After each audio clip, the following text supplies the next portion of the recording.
दोस्तों, आज की कहानी है। पिताजी ऑफिस से आए तो उनके चेहरे पर उदासी छाई हुई थी। यह देखकर उनके बेटे मुकुल ने पूछा, पापा क्या बात है, आज आप बहुत उदास नजर आ रहे हैं।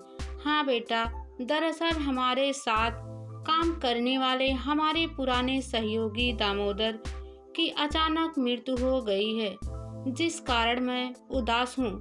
पापा ने बताया कि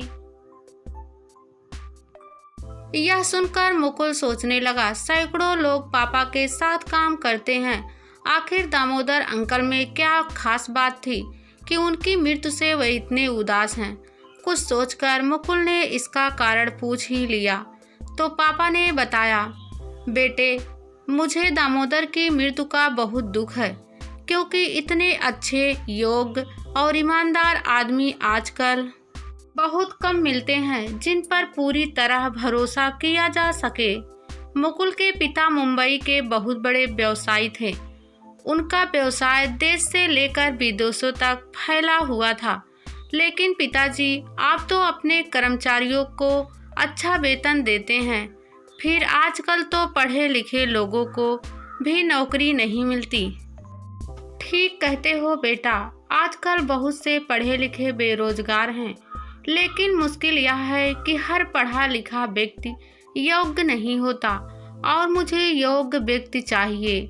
दामोदर की तरह मुकुल समझ नहीं पा रहा था कि आखिर दामोदर अंकल में खास बात क्या थी और योग्य आदमी के सही माने क्या होते हैं।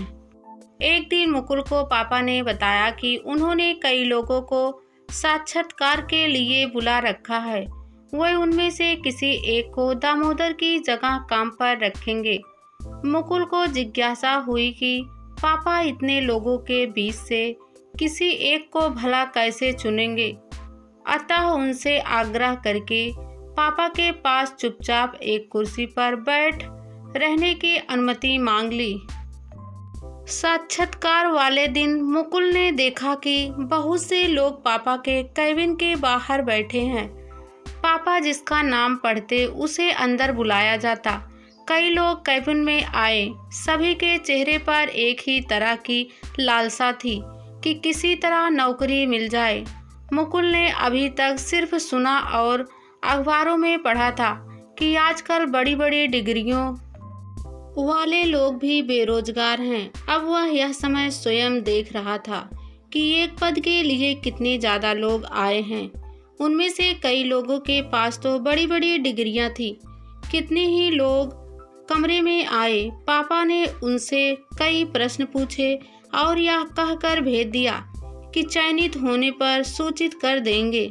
लेकिन मुकुल को अपने पिता के चेहरे पर निश्चिंता नहीं दिखाई दी। उसे हैरानी थी कि इतने सारे लोगों में उन्हें अभी तक दामोदर अंकल की तरह कोई व्यक्ति नहीं मिल पाया।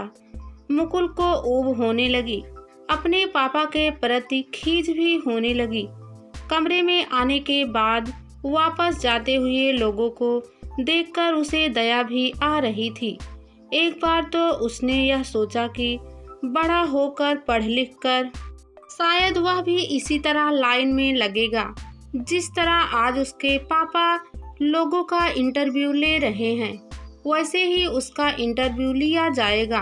तभी पापा ने एक और नाम पुकारा। कुछ ही क्षणों में एक साधारण वेशभूषा वाला व्यक्ति अंदर आया। हर बार की तरह पापा ने उससे भी प्रश्न किया, आपकी योग्यता। अभी तक आए सभी लोगों ने इस प्रश्न के उत्तर में अपनी बड़ी बड़ी डिग्रियां तथा अतिरिक्त योग्यताएं बताई थी, परंतु इस व्यक्ति ने कुछ पल सोचकर जवाब दिया, जी मेरे पास केवल 3 योग्यताएं हैं। यानी? पिताजी ने सवाल किया। वह व्यक्ति धीरे से बोला, जी मेरी पहली योग्यताएं हैं सोच समझकर काम करना, दूसरी योग्यता है कितनी भी समय बीत जाए भोजन किए बगैर रह सकना, और तीसरी योग्यताएं हैं असफल से निराश होकर धीरज न खोना। मुकुल ने देखा उसके पापा के चेहरे पर नई चमक आ गई है। वह मुस्कुरा उठे और उस व्यक्ति से हाथ मिलाते हुए बोले, जो कुछ तुमने कहा है उसे भूलोगे तो नहीं? कभी नहीं सर। वह बोला, ठीक है, तुम्हें इस पद पर नौकरी पर किया जाता है, कल से काम पर आ जाओ। पापा के चेहरे पर निश्चितता के भाव देखकर मुकुल को आश्चर्य हुआ। वह अभी तक नहीं समझ पा रहा था कि इतने पढ़े लिखे लोगों के बीच पापा ने एक उस आदमी को चुना जिसने डिग्रियों की कोई बात भी नहीं की थी। उससे पूछा, पापा यह तो बहुत अजीब बात है, इतने पढ़े लिखे को आपने लौटा दिया और बिना पढ़े लिखे लोगों को रख लिया। बेटे, पढ़ने लिखने से अधिक ज़रूरी है कि इंसान खुद अपने को पहचानता हो, अपने गुणों और अवगुणों को जानता हो और उनको याद रखता हो। संसार में पढ़ना लिखना भी ज़रूरी है, लेकिन उससे अधिक ज़रूरी है व्यवहारिक ज्ञान। यह व्यवहारिक ज्ञान क्या होता है? मुकुल ने एक और प्रश्न कर डाला। उसके पिता समझाने लगे, देखो, ध्यान से सुनना मेरी बात। व्यवहारिक ज्ञान वह कला है जिसके सहारे व्यक्ति अपने काम में सफल होता है, सुखी रहता है, लेकिन उससे अधिक ज़रूरी है व्यवहारिक ज्ञान। यह व्यवहारिक ज्ञान क्या होता है? मुकुल ने एक और प्रश्न कर डाला। उसके पिता समझाने लगे, देखो, ध्यान से सुनना मेरी बात। व्यवहारिक ज्ञान वह कला है जिसके सहारे व्यक्ति अपने काम में सफल होता है, सुखी रहता है और सबका आदर पाता है, लेकिन उस आदमी ने तो इस ज्ञान की कोई बात भी नहीं की थी। यह ज्ञान तो स्कूल में पढ़ाया जाता है। नहीं बेटा, यह ज्ञान अनुभव से आता है। उस आदमी ने अपनी जो 3 योग्यताएं बताई थी, उससे स्पष्ट था कि उसे भरपूर व्यवहारिक ज्ञान है। क्या मतलब? देखो, उसने पहली बात बताई कि वह सोच समझकर काम करता है। इसका अर्थ यह हुआ कि वह किसी काम को उतावलेपन और जल्दीबाजी में नहीं करता और सोच समझकर किए गए काम में निश्चिंतता की सफलता मिलती है।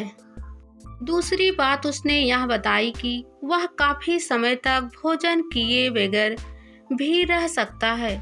इसका अर्थ यह हुआ कि वह अपना काम पूरी लगन और जिम्मेदारी के साथ करता है। काम के समय यदि उसे भूखा भी रहना पड़े तो वह चिंता नहीं करता। जिस आदमी में ऐसा आदत होती है वह निश्चय ही ईमानदार और परिश्रमी होता है। तीसरी सबसे अच्छी बात उसने यह कही कि वह असफलता से निराश होकर धीरज नहीं खोता।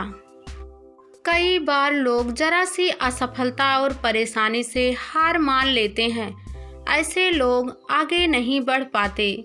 धीरज के साथ सफलता की राह देखना और अपने पर विश्वास रखना बहुत अच्छे गुण हैं। सच पूछो तो दामोदर में भी यह सारे गुण थे, इसलिए मुझे उनकी कमी खल रही थी। चलो, भूख लगी है, घर चलकर खाना खाएं। तुम्हारी माँ राह देख रही होगी।